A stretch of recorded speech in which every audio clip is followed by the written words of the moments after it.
I'm a little nervous because my wife, Yvonne, said to me, she said, Jeff, you watch the TED Talks? I said, yes, honey, I love TED Talks. She said, you know they're like really smart, talented people. I said, I know. She said, they don't want like the angry black man. So I said, no, I'm gonna be good, honey, I'm gonna be good, I am, but I am angry.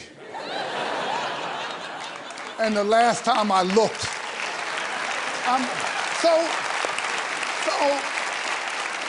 this is why I'm excited, but I'm angry. This year, there are going to be millions of our children that we're going to needlessly lose. That we could, right now, we could save them all. You saw the quality of the educators who were here. Do not tell me they could not reach those kids and save them. I know they could. It is absolutely possible. Why haven't we fixed this? Those of us in education have held on to a business plan that we don't care how many millions of young people fail. We're going to continue to do the same thing that didn't work. And nobody is getting crazy about it, right? Enough to say enough is enough. So here's a business plan that simply does not make any sense. You know, I grew up in the inner city, and there were kids who were failing in schools 56 years ago when I first went to school. And those schools are still lousy today. 56 years later. And you know something about a lousy school? It's not like a bottle of wine, right? Where you say like 87 was like a good year, right? That's not how this thing, I mean, every single year, it's still the same approach, right? One size fits all. If you get it, fine, and if you don't, tough luck. Just tough luck. Why haven't we allowed innovation to happen? Do not tell me we can't do better than this. Look, you go into a place that's failed kids for 50 years, and you say, so what's the plan? And they say, well, we're going to do what we did last year, this year. What kind of business model is that? Banks used to open and operate between 10 and 3. They operate 10 to 3. They will close for lunch hour. Now, who can bank between 10 and 3? The unemployed. They don't need banks. They got no money in the banks. Who created that business model, right? And it went on for decades. You know why? Because they didn't care. It wasn't about the customers. It was about bankers. They created something that worked for them. How could you go to the bank when you were at work? It didn't matter. Then they don't care whether or not Jeff is upset he can't go to the bank. Go find another bank. They all operate the same way, right? Now, one day, some crazy banker had an idea, maybe we should keep the bank open when people come home from work. They might like that. What about a Saturday? What about introducing technology? Now look, I'm a technology fan, but I have to admit to you all, I'm a little old. So it was a little slow, and I did not trust technology. And when they first came out with those new contraptions, these tellers that you put in a card and they give you money, I was like, there's no way that machine is gonna count that money right. I am never using that, right? So technology has changed. Things have changed, yet not in education. Why? Why is it that when we had rotary phones, when we were having folks being crippled by polio, that we were teaching the same way then that we're doing right now? And if you come up with a plan to change things, people consider you radical. They will say the worst things about you. I said one day, well, look, if the science says, this is science, not me, that our poorest children lose ground in the summertime, right? You see where they are in June, you say, okay, they're there. You look at them in September, they've gone down. You say, woo. So I heard about that in '75 when I was at the ed school at Harvard. I said, oh, wow, this is an important study because it suggests we should do something. Every 10 years, they reproduce the same study. Says exactly the same thing. Poor kids lose ground in the summertime. The system decides you can't run schools in the summer. You know, I always wonder, who makes up those rules? For years, I went to the Harvard Ed School. I thought I knew something. They said it was the agrarian calendar and the people had, but let me tell you why that doesn't make sense. I never got that. I never got that because anyone who knows if you farm, you don't plant crops in July and August. You plant them in the spring. So who came up with this idea? Who owns it? Why did we ever do it? Well, it just turns out in the 1840s, we did have, schools were open all year. They were open all year because we had a lot of folks who had to work all day, didn't have any place for their kids to go. It was a perfect place to have schools. So this is not something that is ordained from the education gods. So why don't we? Why don't? Because our business has refused to use science. Science. If you have Bill Gates coming out and say, look, this works, right? We can do this. How many places in America are going to change? None. None. Okay, yeah, there are two. All right? Yes, there'll be some place there because some folks will do the right thing. As a profession, we have to stop this. The science is clear. Here's what we know. We know that the problem begins immediately. Right? This idea 0 to 3. My wife Yvonne and I, we have 4 kids, 3 grown ones and a 15-year-old. It's a longer story. With our first kids, we did not know the science about brain development. We didn't know how critical those first 3 years were. We didn't know what was happening in those young brains. We didn't know the role that language, a stimulus and response, call and response, how important that was in developing those children. We know that now. What are we doing about it? Nothing. Wealthy people know, educated people know, and their kids have an advantage. Poor people don't know, and we're not doing anything to help them at all. But we know this is critical. Now, you take pre-kindergarten.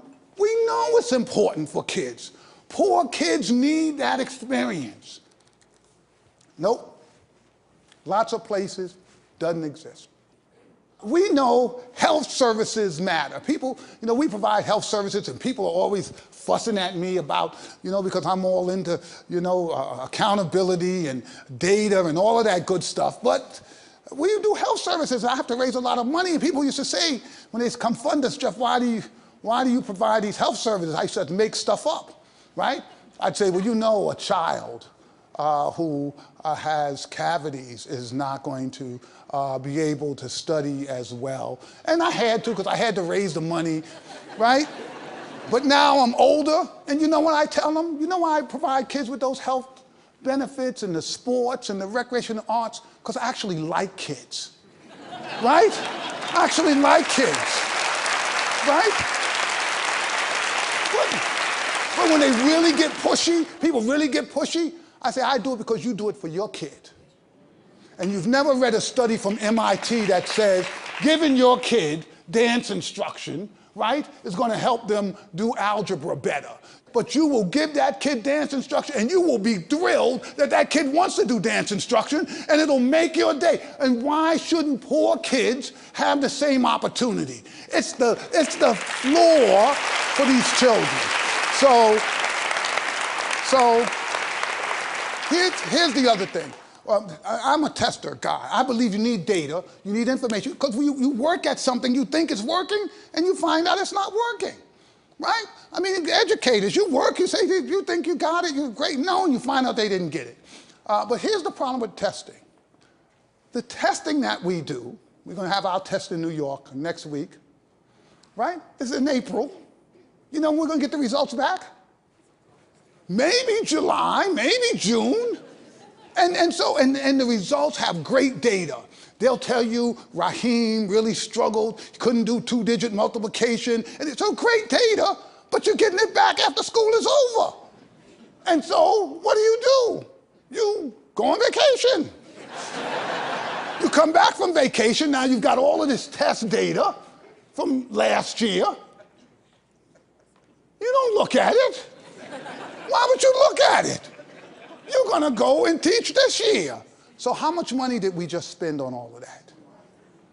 Billions and billions of dollars for data that it's too late to use it. I need that data in September. I need that data in November. I need to know you're struggling, and I need to know whether or not what I did corrected that. I need to know that this week. I don't need to know that at the end of the year when it's too late, because in my older years, I've become somewhat of a clairvoyant.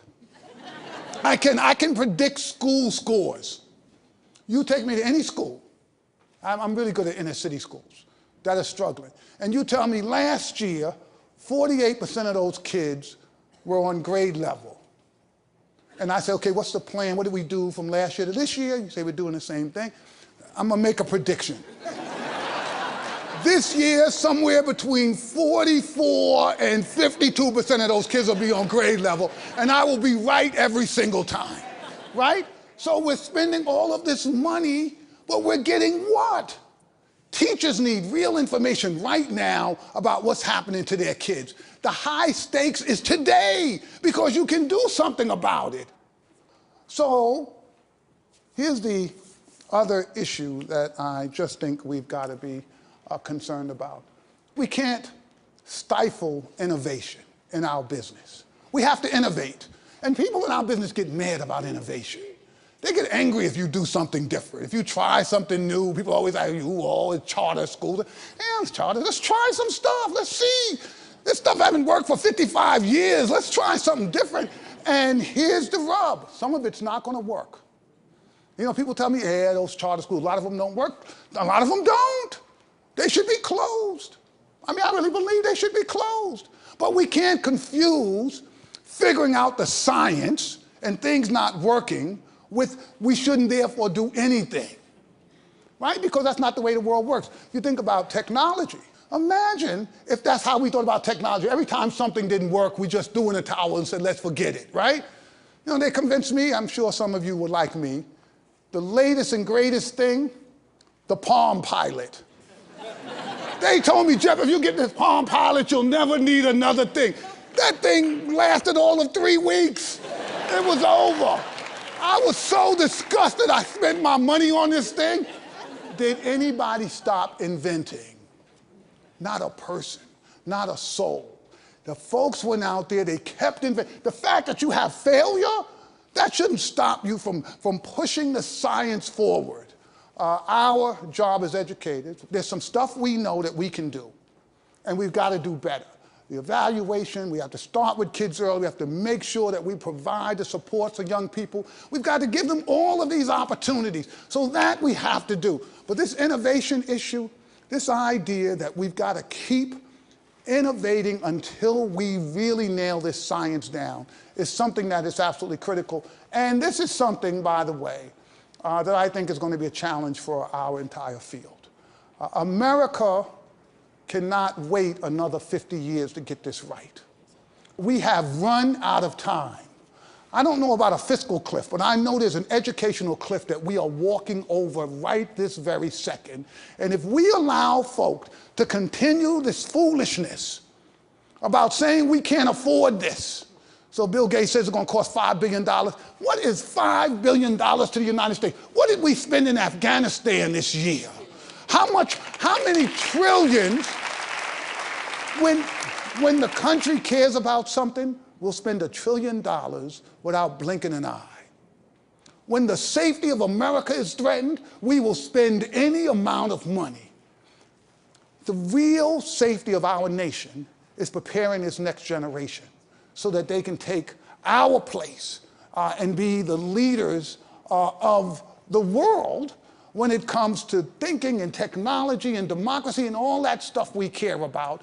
I dare say it's a pittance what it would require for us to really begin to solve some of these problems. So once we do that, I'll no longer be angry. So you guys, right, help me get there. Thank you all very much. Thank you.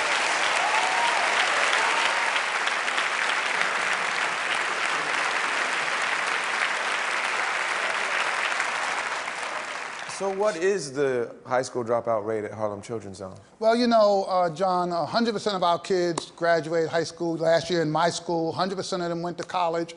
This year, seniors will have 100% graduating high school. Last I heard, we had 93% accepted to college. We better get that other 7% for, you know, that's just how this goes. And so how do you stick with them after they leave high school? Yeah, well, you know, one of the bad problems we have in this country is these kids, these same vulnerable kids, when you get them to school, they drop out in record numbers. And so we've figured out that you've got to really design a network of supports for these kids that in many ways mimics what a good parent does. They harass you. Right?